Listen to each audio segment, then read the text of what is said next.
नमस्कार और स्वागत है आपका एक बार फिर से हमारी एक और वीडियो में जो कि बेस्ड है हमारे पॉलिटी के एमसीक्यूज पे। तो चलिए स्टार्ट करते हैं हम आज का अपना सेशन। तो आज का हमारा पहला क्वेश्चन क्या है, national emergency is declare under which of the following articles. जो हमारी नेशनल इमरजेंसी है, आपको पता है जो नेशनल इमरजेंसी है कौन सा आर्टिकल इसको डिफाइन करता है और कौन सा आर्टिकल इसके साथ डील करता है।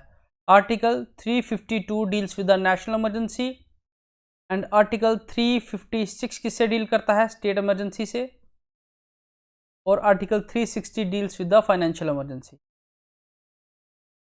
नेशनल इमरजेंसी कब लगती है? नेशनल इमरजेंसी तब लगती है जब कोई वार हो जाए,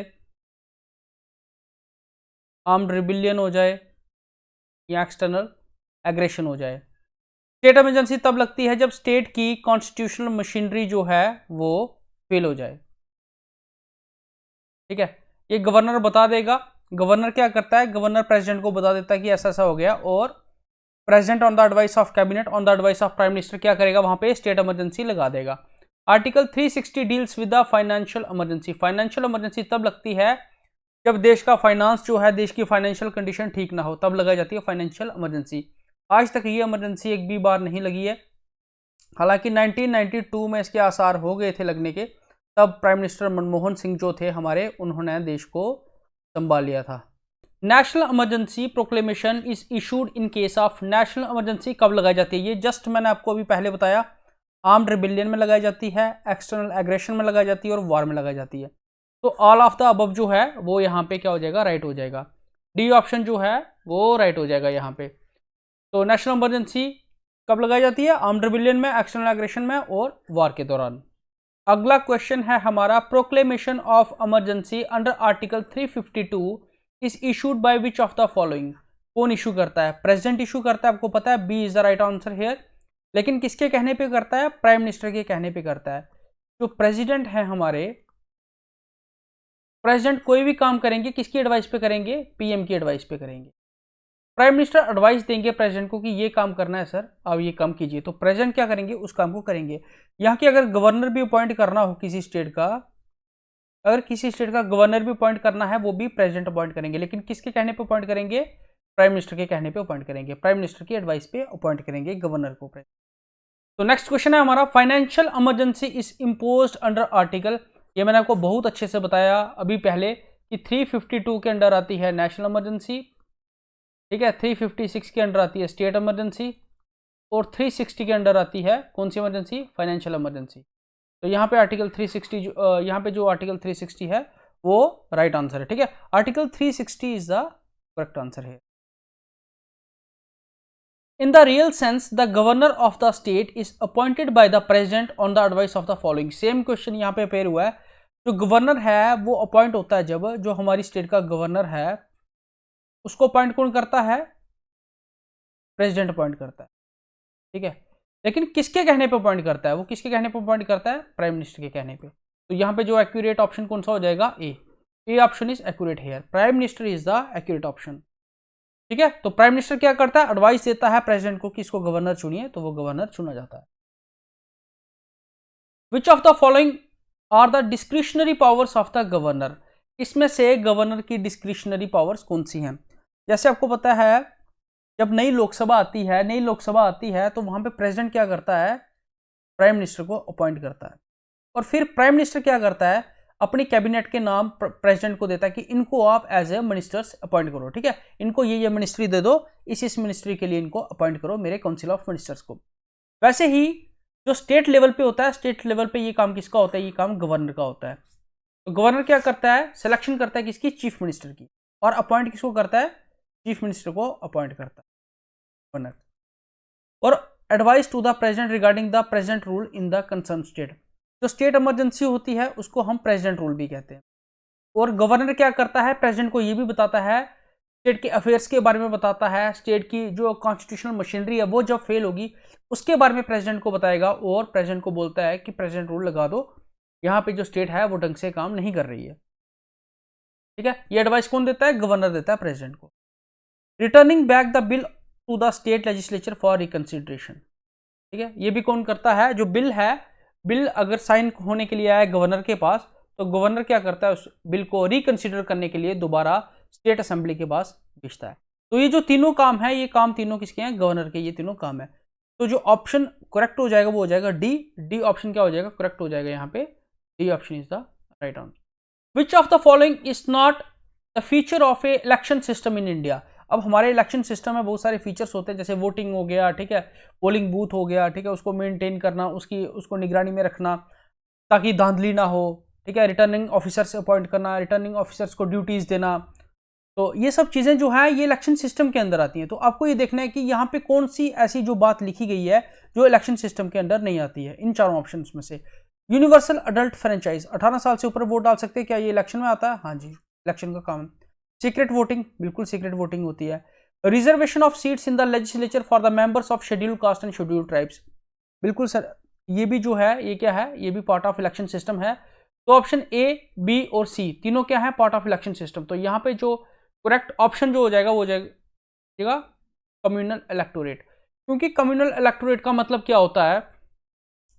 कम्युनल इलेक्टोरेट का मतलब होता है कि अलग से कोई कम्युनिटी जो है वो क्या करेगी? इलेक्शन कॉन्टेस्ट करेगी। ऐसा थोड़ी होता है यहाँ पे। यहाँ पे आपकी मर्जी है, आप चाहे कोई भी इंसान, कहीं का भी इंसान क्या कर सकता है? यहाँ पे इलेक्शन कॉन्टेस्ट कर सकता है। ऐसा नहीं है कि कोई एक पर्टिकुलर कम्युनिटी का इंसान क्या करेगा, कोई एक पर्टिकुलर कम्युनिटी क्या करेगी?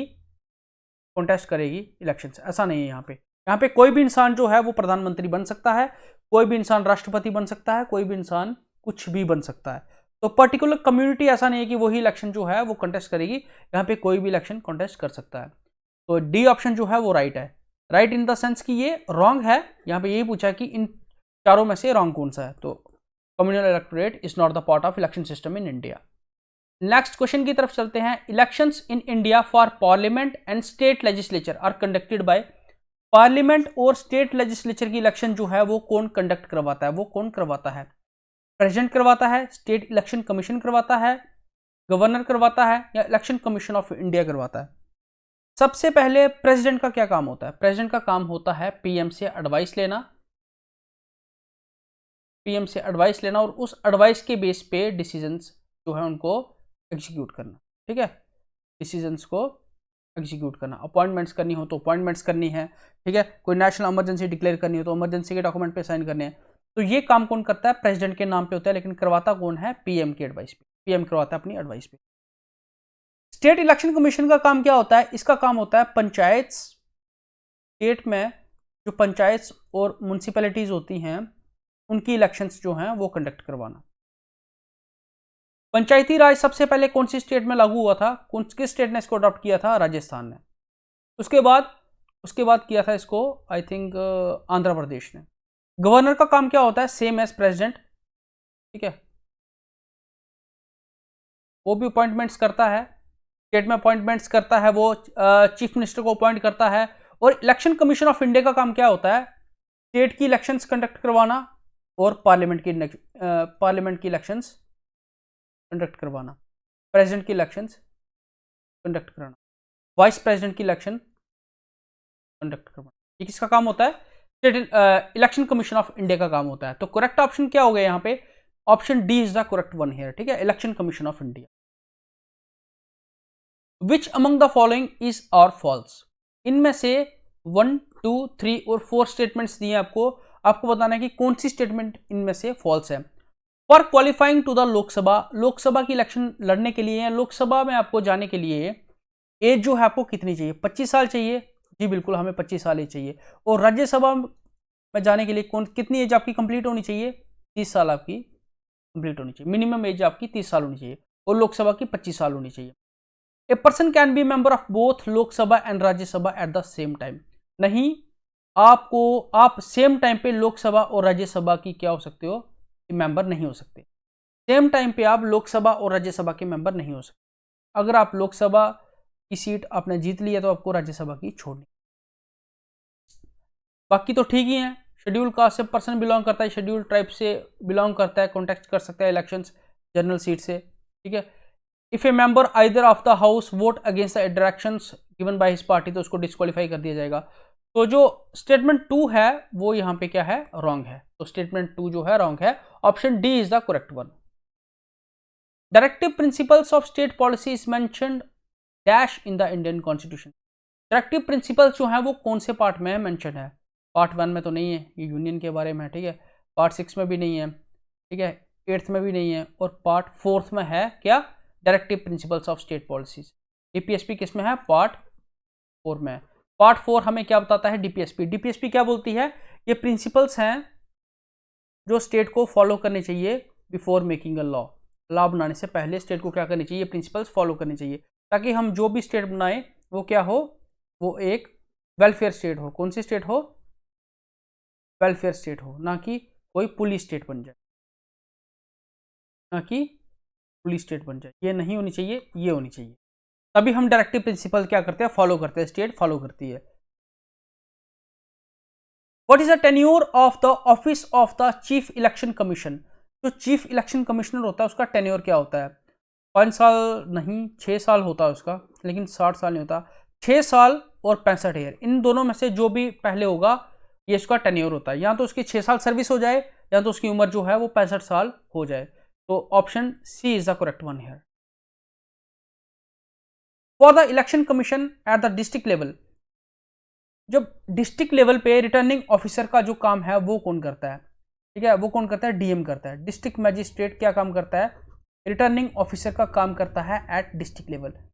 वो क्या करता है? उनके फॉर्म लेता है, जो इलेक्शन में कॉन्टेस्ट करते हैं उनके फॉर्म को क्या करता है? वो सिक्योरिटाइज करता है, देखता है कि भाई ये एलिजिबल भी है कि नहीं है। तो ये क्या होता है? ये डिस्ट्रिक्ट मैजिस्ट्रेट क्या एक्ट करता है? Act as a returning officer during election. Next question है, right to property according to the constitution is. Right to property जो है वो हमारा पहले क्या था? फंडामेंटल राइट था, लेकिन बाद में इंदिरा गांधी के टाइम इसको हटा के क्या बनाया गया? लीगल राइट बनाया गया। तो option B is the correct one here. अभी ये क्या है? हमारा लीगल राइट है। Right to property is a legal right now. Which of the following two statements, इन दोनों स्टेटमेंट्स में से सीबीआई के लिए कौन सी ट्रू है? The Central Bureau of Investigation, जिसको हम सीबीआई कहते हैं, is exempt from the Right to Information Act. नहीं, ऐसा नहीं है, ये रॉन्ग है, ठीक है। वो आरटीआई के अंडर आती है, ऐसा नहीं है, ठीक है। आरटीआई के अंडर आती है। ट्रू पूछा ना उन्होंने, ये पहली वाली तो गलत होगी।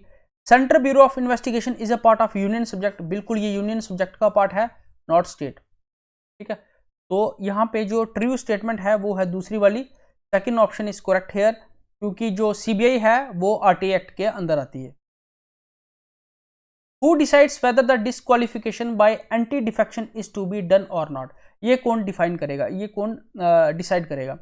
चेयरमैन ऑफ राज्यसभा और लोकसभा ये डिसाइड करेगा, प्राइम मिनिस्टर, प्रेसिडेंट, और नन ऑफ द अबव। देखो, प्रेसिडेंट का इससे कोई लेना देना नहीं है, प्राइम मिनिस्टर का भी इससे कोई लेना देना नहीं है, इवन वो खुद एक एमपी होता है। चेयरमैन ऑफ राज्यसभा और लोकसभा के पास ये पावर है, ठीक है। वो डिसाइड करेंगे whether the person should be disqualified और नॉट, वो डिस्क्वालीफाई होना चाहिए कि नहीं होना चाहिए। तो ये पावर किसके पास है? चेयरमैन ऑफ राज्यसभा और लोकसभा। तो ये था आज का लेक्चर, ठीक है, यहाँ पे समाप्त होता है। Thank you so much and God bless you all.